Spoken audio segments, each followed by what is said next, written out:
Although he never became a grandmaster, Rashid Nezhmetdinov was one of the most feared players in chess history. This game against Oleg Chirnikov from the 1962 USSR Team Championships shows why. Chirnikov, with the black pieces, attacks Nezhmetdinov's queen in what appears to be an invitation to a draw. Eyewitness Vladimir Voloshin explains. A draw by repetition will occur if white moves his queen from h6 to h4, while black attacks by bishop g7 and bishop f6. However, the Tatar master was not in a peaceful mood. 20, 30, 40 minutes went by, and while Rashid was thinking, Chirnikov was walking around, waiting for Nezhmetdinov to offer a draw. At that moment, an excited boy ran up to Chirnikov. "Mister, he sacrificed his queen to you."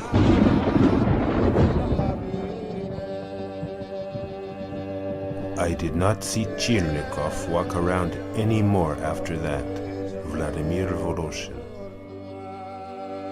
Nezhmetdinov kept up an irresistible initiative on the king's side, on his way to what would become one of many, many works of chess art.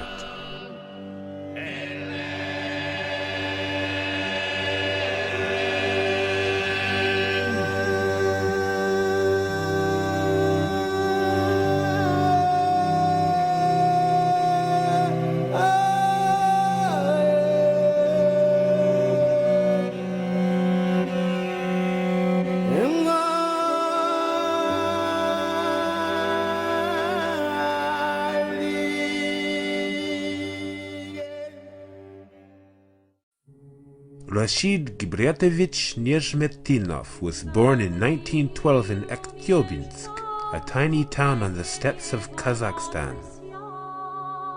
His parents were impoverished Tatar farmhands. They died, literally worked to death, when Rashid was still a small child. The orphaned boy was sent to live with his uncle Gumer in a village outside of Nizhny Novgorod, on the banks of the fabled Volga River.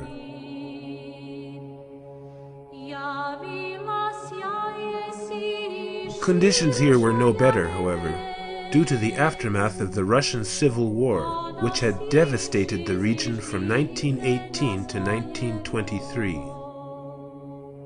Even worse, the Bolshevik policy of Prodrazvyotska, the commandeering, or theft, of the peasants' grain to feed the Revolutionary Army, had helped cause one of the worst famines in history. The Volga famine killed more than 2 million children, but Nezhmetdinov's life was saved by his older brother, the Tatar poet Kavi Nadzhmil. Kavi arranged for Rashid to be placed in an orphanage in the ancient Tatar capital of Kazan. Tatar elements of the Mongol horde had swept through the city in the 13th century. But, unlike most of the Mongols, they settled permanently, mixing with the local Volga Bulgars to create the ethnicity and culture we now refer to as Russian Tatar. Kazan must have seemed like a paradise to young Rashid. The only happy memory he ever reported before coming to Kazan was one incident when he got to eat some fish soup on the banks of the Volga. In his time at the orphanage, however, Nezhmetdinov was well fed for the first time in his life. He also received instruction in the Muslim religion and an education in the Tatar language. Rashid would remain a practicing Muslim throughout his life, and he also developed a keen interest in learning, particularly literature, history, and mathematics. After 3 years in the orphanage, Kavi Nadzhmil was able to bring Rashid into his own household. Nezhmetdinov became very active in the Kazan Palace of Pioneers. The Soviet Young Pioneers were sort of like the Boy Scouts, but with the added bonus of communist indoctrination. The pioneers' palaces became bustling social hubs in which many adult guides, or uncles, visited the club, often engaging in endless chess sessions. One day, 11-year-old Rashid found a scrap of paper on the stairwell. It was a chess column from a magazine. He kept it in his pocket, unable to stop thinking about it. It even began intruding on his dreams. A few days later, Rashid was watching adults play chess at the Pioneer Club. I rejoiced when I discovered they moved the things exactly as was explained on my piece of paper. Rashid sat down to play his first chess and won every game. A man named Samsonov was so impressed, he wrote a letter recommending that Rashid be admitted to the Kazan Chess Club. Against the real experts, however, Nezhmetdinov enjoyed little success. There, he said, they all won from me right up to 1927. With no notion of theory, and on top of that, too interested in blitz chess, I was slow to make progress. In 1927, however, Nezhmetdinov, age 15, won the City Pioneer Championship with a score of 100%. Just 3 years later, Rashid became a first-category player by winning the Kazan City Championship. He had also surpassed Samsonov, as this game from 1929 amply illustrates. Rashid takes the black pieces and surprises his former chess mentor with a stunning smothered mate.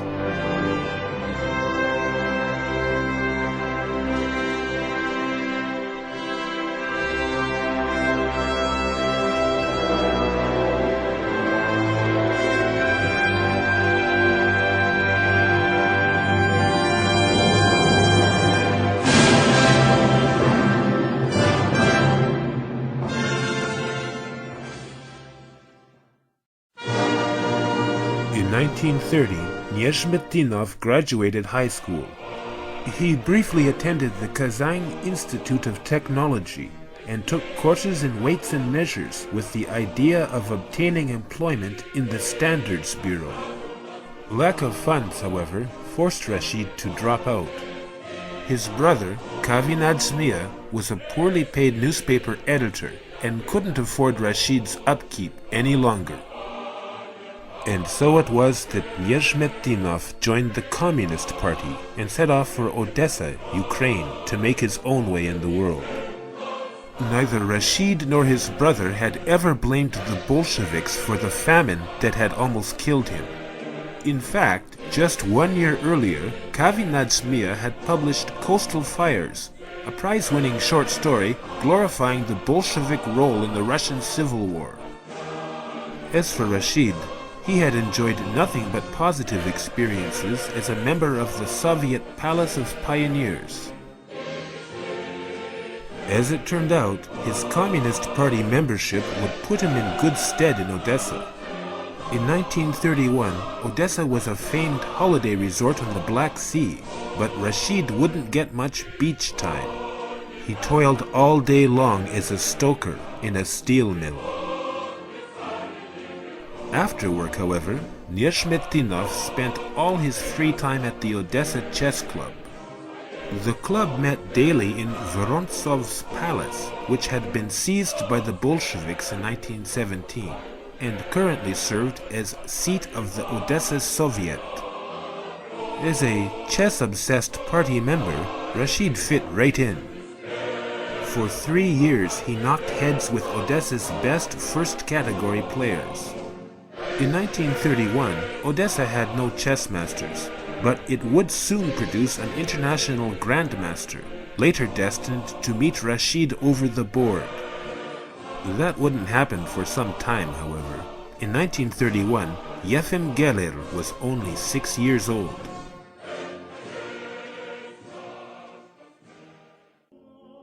In 1933, Nezhmetdinov, now the Odessa chess and checkers champion, returned to Kazan, where he took steady employment at the Standards Bureau. He also entered the Kazan Pedagogical Institute, where he studied and taught mathematics and led an informal chess circle. Nezhmetdinov would soon get the master title in checkers, which didn't help his chess career very much. At this time, checkers was taken very seriously in the Soviet Union. It was even reported in chess magazines.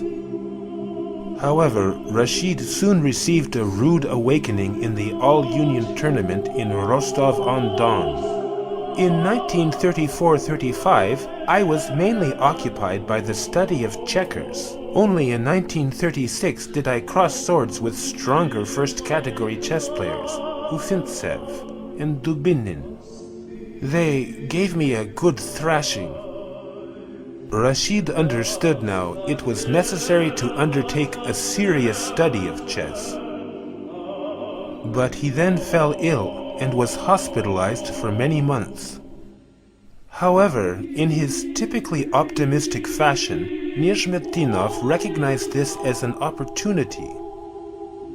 I took along a book of Kuber's endgame studies and solved them, without a board, in my spare time. Rashid's homework paid off. In 1939, he scored 9 on 10 in a Category 1 tournament and earned the Candidate Master title.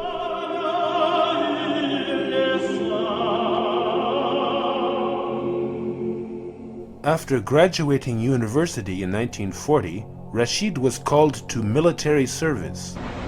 He was promptly shipped off 5,000 kilometers east to the Baikal military district on the border of Outer Mongolia. It seemed that Rashid had been banished to the ends of the earth. This didn't stop him, however, from winning the Lake Baikal District Chess Championship in February 1941. Nezhmetdinov triumphed over some stiff opposition, including Viktor Batorinsky and Konstantin Klaman. Here, Nezhmetdinov watches intently as his main rival Batorinsky takes on Klaman. Although World War II proved disastrous for Nezhmetdinov's chess development, causing a 5.5-year period during which he played no tournaments, in truth, he was extraordinarily lucky. He always seemed to leave just before, or arrive just after, some apocalyptic battle. He arrived in Baikal after the Russians had fought a murderous battle against the mighty Japanese Kwangtung army. He was then sent to Berlin just after the Soviets had already taken and secured the city. By sheer chance, Rashid had avoided every single combat zone in a war that killed almost 11 million Russian soldiers. In Berlin, finally, Nezhmetdinov was able to resume his long-interrupted chess career. In 1946, he won the championship of the Berlin Military District, finishing 14 on 15 ahead of future master and Ukrainian champion Isaac Lipnitsky. In 1946, Nezhmetdinov returned to civilian life, now 34 years old. His chess comeback, perhaps understandably, got off to a rocky start. However, he played himself into shape and became captain of the DSO Spartak chess team. In 1947, he showed continued improvement at the All-Union Candidate Master Tournament in Yaroslavl. He finished shared second with Tarasov, behind Holmov. This proved to be the start of a tumultuous friendship between Nezhmetdinov, Tarasov, and Holmov, which almost ended in disaster.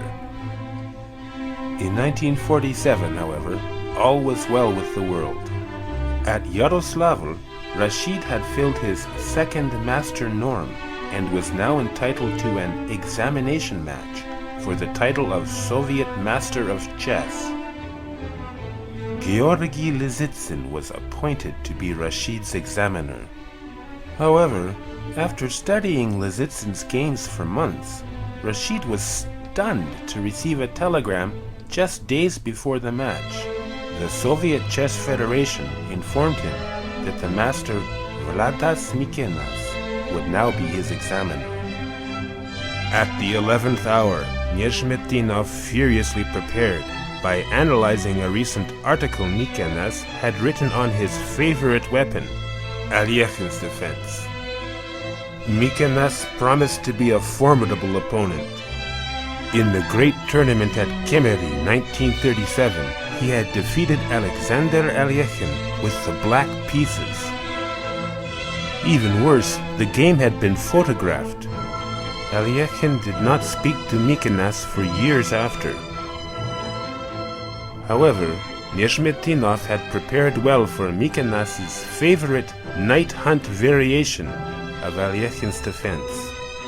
In Game 1 of the match, Rashid shocked his opponent by playing into the hunt variation and crushing him in 17 moves. Mikenas fought back, however, and by Game 11 he felt confident enough to face the night hunt variation again. Nezhmetdinov destroyed him, demonstrating that it should perhaps be renamed the king hunt variation.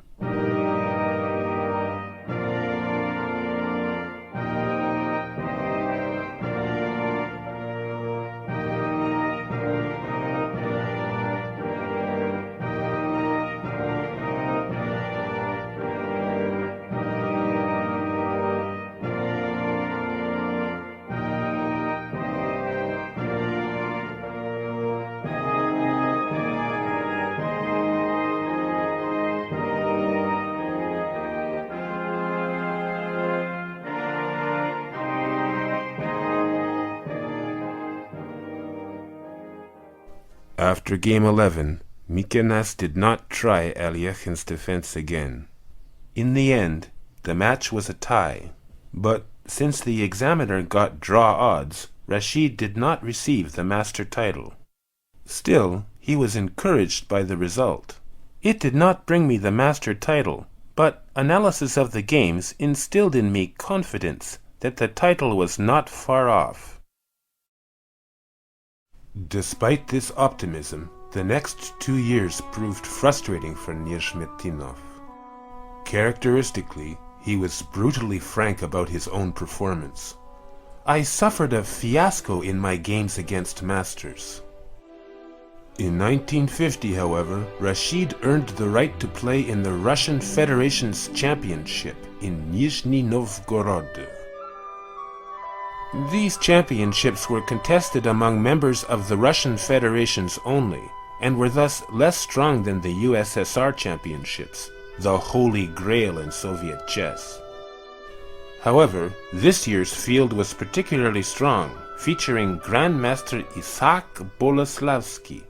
Nezhmetdinov drew his game with Boleslavsky, the heavy favorite, and went on to become the 10th Russian Federation champion. Finally, Rashid had achieved his cherished goal. He had become a Soviet master of sport in chess.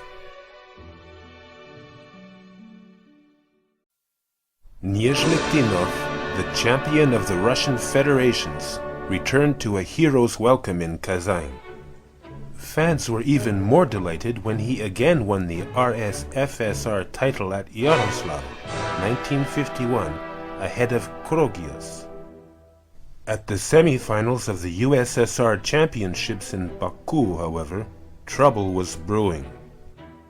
Some underestimation of my opponents led me to obtain only 4 points after 12 rounds. There may have been another reason, however, for Rashid's lackluster performance.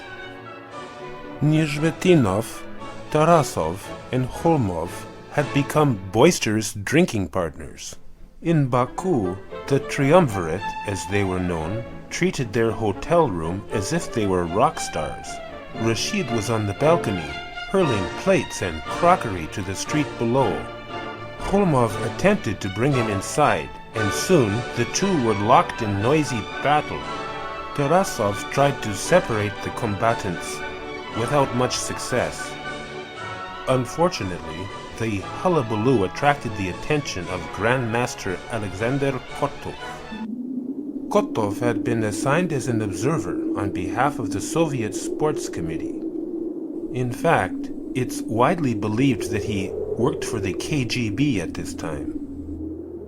At any rate, soon the local police were involved, and Kotov reported all three masters to the sports committee. Kholmov and Tarasov received the worst of it. They were disqualified from tournament play for 1 year and had their government stipend suspended.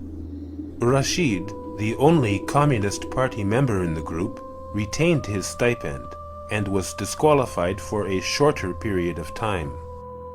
Given that Nezhmetdinov had actually caused the incident, Kholmov may be forgiven for bearing a grudge. Years later, he accused Rashid of groveling before the committee. In fact, however, all three masters were lucky. In the past, chess masters had been punished much more severely for lesser or even imaginary offenses. Leonid Kubel's brother Arvid had been executed for the crime of sending a chess composition to the foreign press. Chessmaster Vladimir Petrov had been sent to a gulag for the so-called crime of counter-revolutionary activities. Peter Izmailov had been the first Russian Federation champion in 1922. But this didn't stop him from being shot for his supposed involvement in a plot to kill Stalin. As for Rashid, he seemed to have learned his lesson. In fact, he stopped the all-night party tournament life and married. He also made good use of his enforced time off by writing the first chess book in the Tatar language. Once again, Nezhmetdinov had to play himself back into shape. At Saratov, 1953, he signaled his return by winning the RSFSR championship for the third time. He overtook the leader and rising star, Lev Bologaevsky, by finishing with a startling 6 wins in a row. Beginning with this championship, I learned to defeat masters on a regular basis. In January 1954, Nezhmetdinov finally got a chance to appear on the big stage. The 21st USSR Championships in Kyiv. Here, Rashid would face the toughest competition of his life, Russia's top grandmasters, including Tigran Petrosian and Yefim Geller. Geller was now ranked in the world top 10, but Nezhmetdinov dismantled him in a sharp struggle. Rashid also defeated legendary grandmasters Salo Flor and Andor Lilienthal, seen here enjoying a snowy day together. That's Lilienthal on the right of the screen. Against Lilienthal, Rashid produced yet another brilliancy. Lilienthal, with white, sacks a piece for what looks to be an overwhelming attack.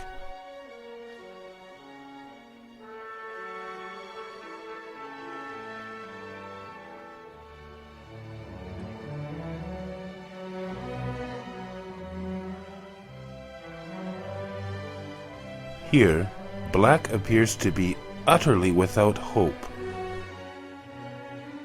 But Nezhmetdinov now launched one of the greatest counterattacks in chess history.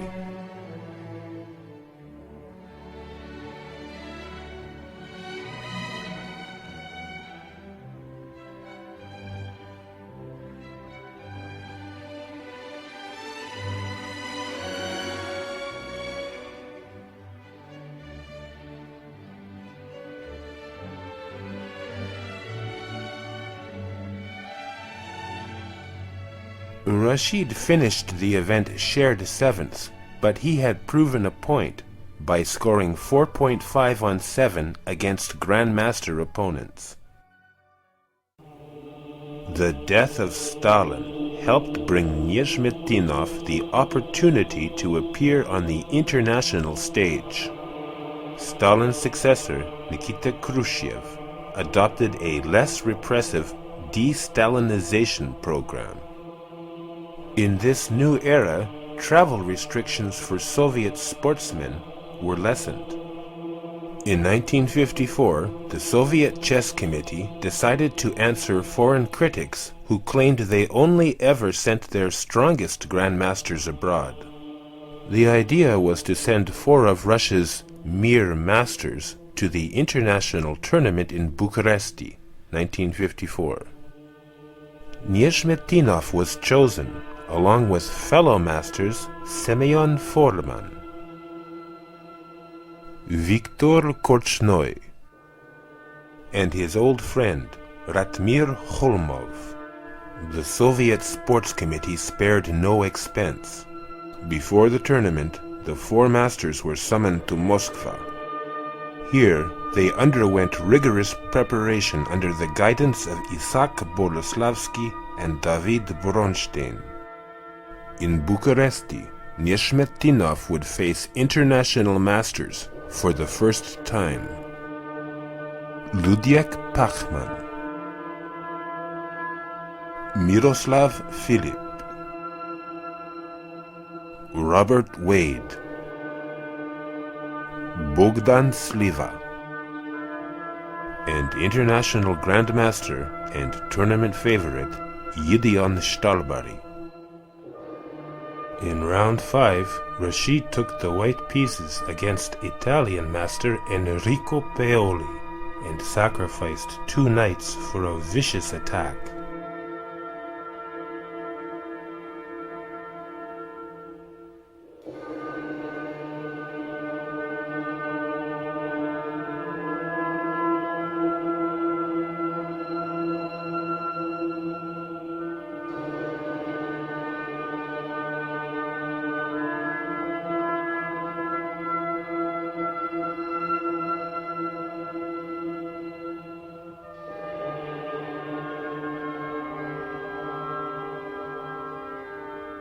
Before the 5th round, I received the joyous news of the birth of my son.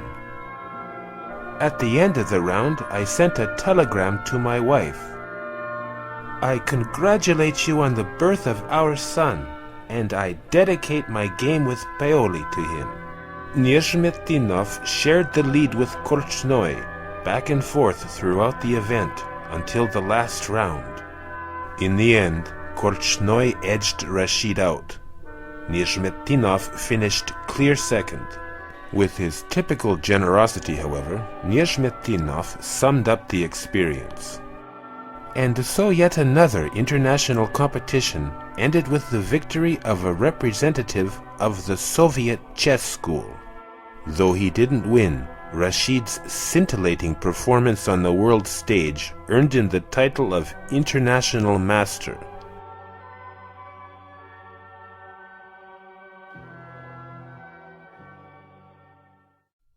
Nezhmetdinov again made it to the big stage in Moscow, 1957, at the 24th USSR Championship.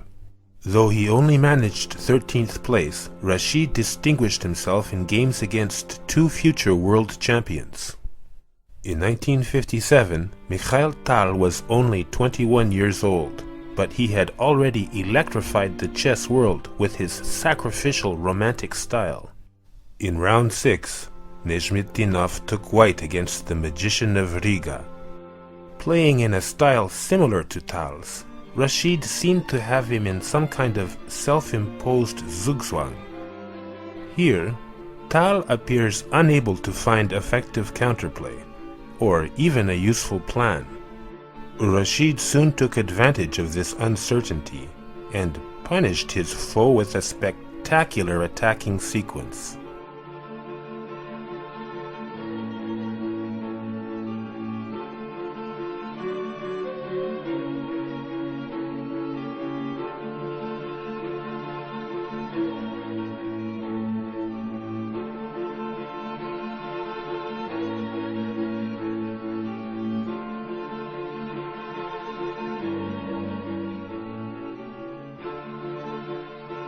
round 13, Nezhmetdinov took the white pieces and spanked Boris Spassky in 33 moves.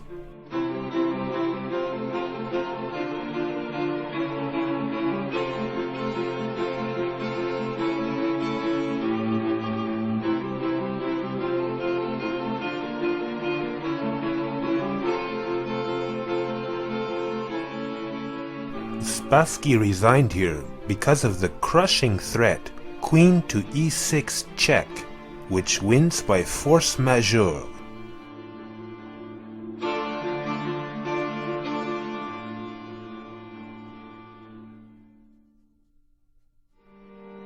Despite these successes, however, Rashid was unhappy with his play. Only in isolated games was I able to carry out creative lines of thought to their conclusion. In most games, I had painful collapses. Tal went on to win the tournament, becoming the youngest USSR champion in history. Here, Nezhmetdinov congratulates Tal on his victory. Rashid and Mikhail greatly admired one another and soon established a warm and lasting friendship. On his return to Kazan, Nezhmetdinov faced heartbreaking news. My older brother Kavi had passed away in the prime of his creative life.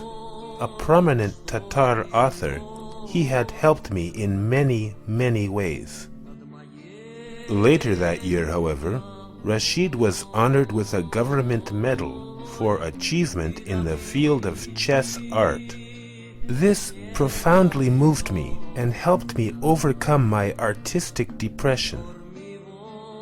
In Krasnodar, 1957, Nezhmetdinov won the RSFSR championship for an unprecedented fourth time.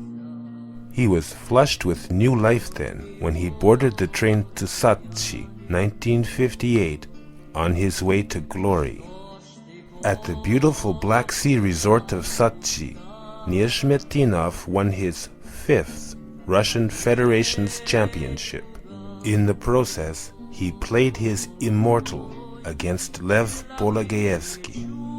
To this day, it is ranked by many as a contender for the greatest game of chess ever played. Rashid, with the black pieces, appears to have no good square to park his queen.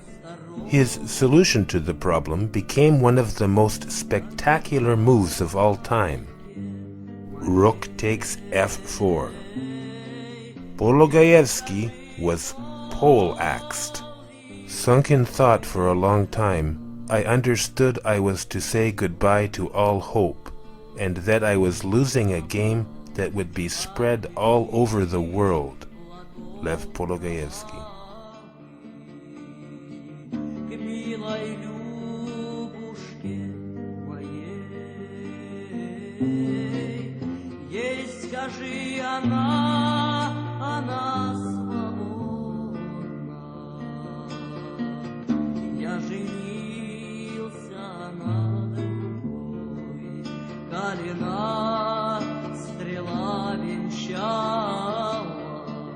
After the game, a special painting was commissioned depicting Nezhmetdinov, Pologaevsky, and the Board of Destiny.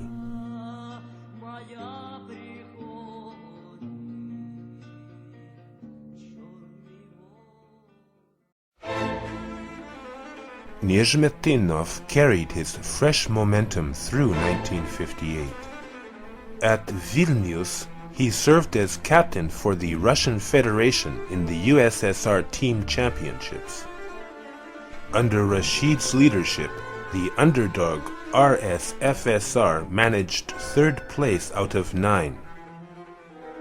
Nezhmetdinov also garnered the bronze medal on first board, finishing ahead of Paul Keres, David Bronstein, Yefim Geller, and Isaac Boleslavsky. With the black pieces, Rashid overwhelmed Grandmaster Boleslavsky by shattering his kingside in a trademark assault.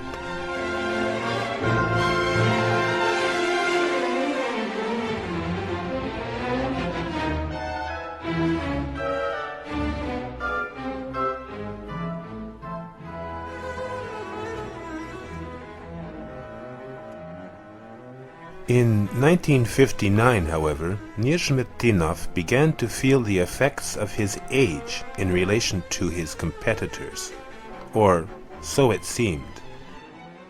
During the opening ceremony at the USSR Championships in Tbilisi, Rashid learned with regret that at age 46 he was the oldest player in the field.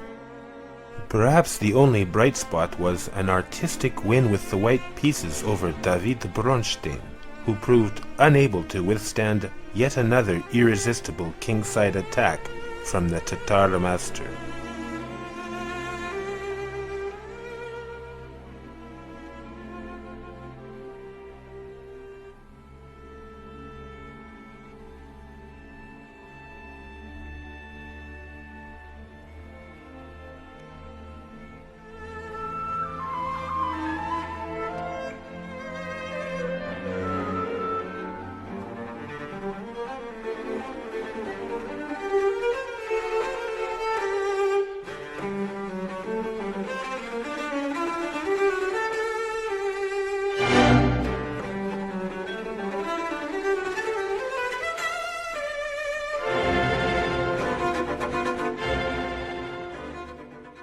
All the glory in this tournament, however, would belong to hometown favorite, Tigran Petrosian.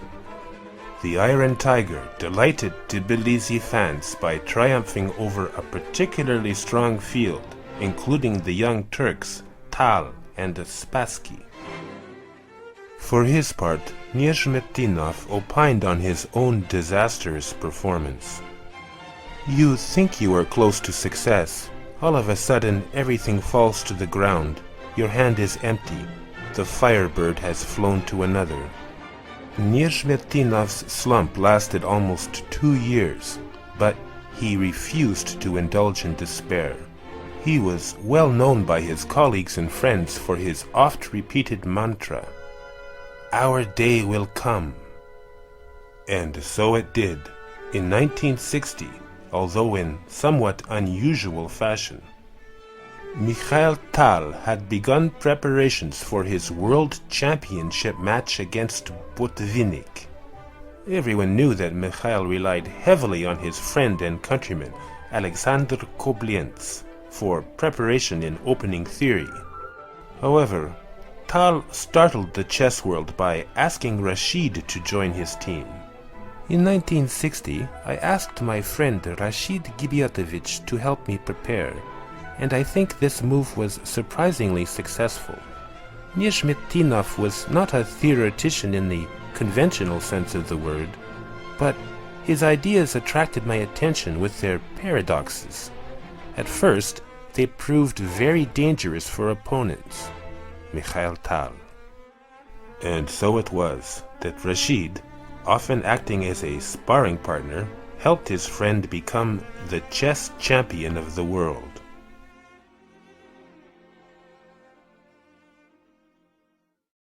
A few years later, 6-time Leningrad Blitz champion Genrik Chepukaitis arrived at Tal's door for an appointment to play chess. When I knocked, there was a tall middle-aged man I didn't know. I knew that Tal sometimes traveled with his Uncle Robert, so I thought it was he. I accepted his invitation to play to pass the time. I was crushed in the first game, but when I lost 4 more games, I almost began to panic. It was very rare for me to lose in such style, going down in flames like the Russian fleet at the Battle of Tsushima 1905. I could accept being crushed by Tal himself, but by his uncle? Genrik Chepukaitis. Only later, when Tal returned, did Chepukaitis realize he'd been crushed by Rashid Nezhmetdinov.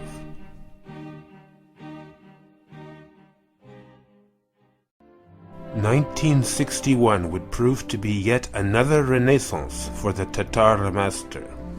He finished second to Mark Taimanov at the Chigorin Memorial Tournament in Rostov-on-Don. Rashid got off to a slow start, however, in his quest for a 6th RSFSR championship in Omsk. Only by surging in the second half did Rashid manage to join a group of 5 tied for second place, behind Porogeevsky. A clear second had to be chosen, because the top 2 would earn a spot in the next USSR championships. Nezhmetdinov triumphed in the tie-breaking mini-match over Vladimir Antoshin, Anatoly Lyin, and Lev Bilov. Rashid had earned his ticket to the 29th USSR Championship in Baku. Though Rashid only managed 19th place, he won still another brilliancy prize in his 3rd career victory over Mikhail Tal. Rashid, white to play.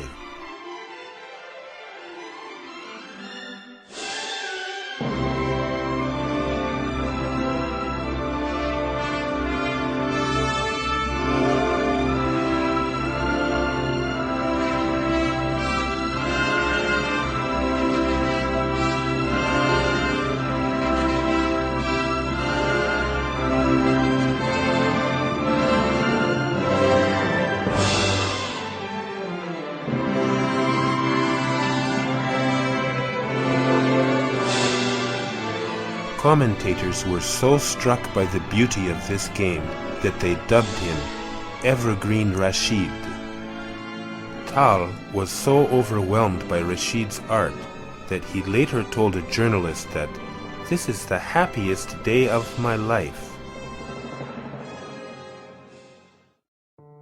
Sadly, the next decade brought little success to Rashid.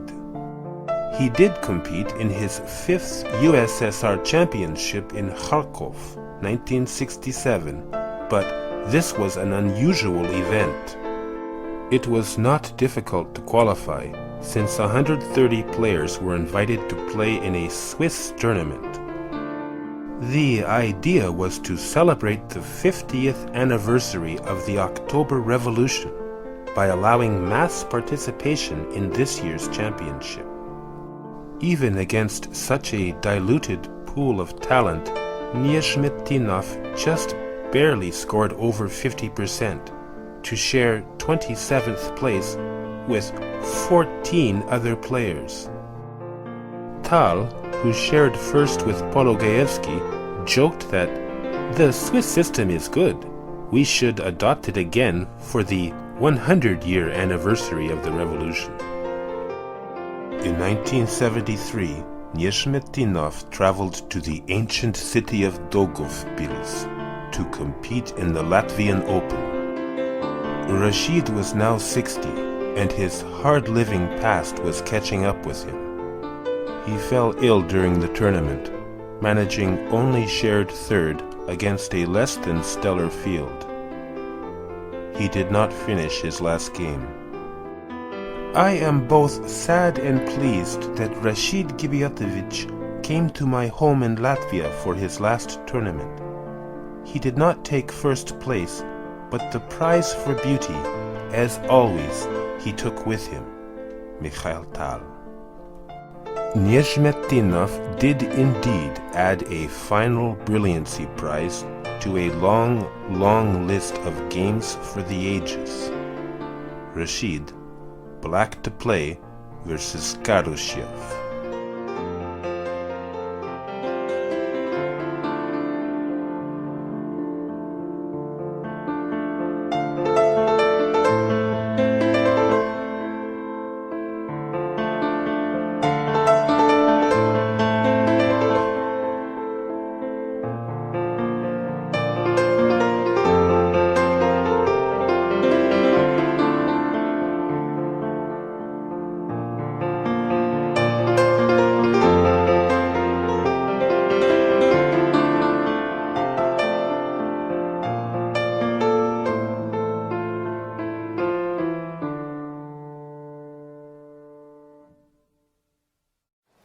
In the last few years of his life, however, Rashid did not abandon chess.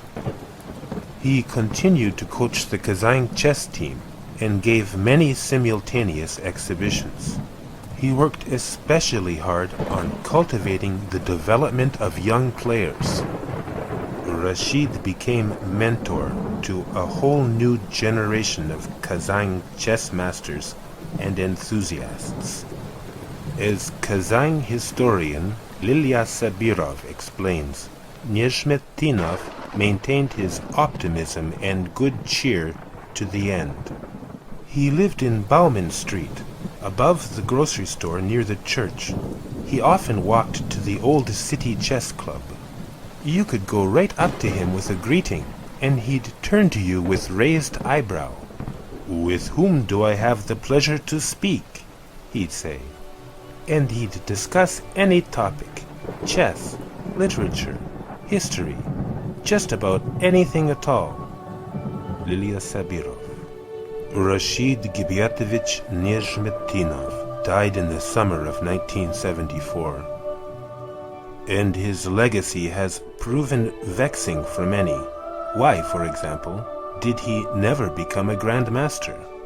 Some say he was discriminated against because he was a Tatar, or a Muslim, that he was not given as many chances to play abroad.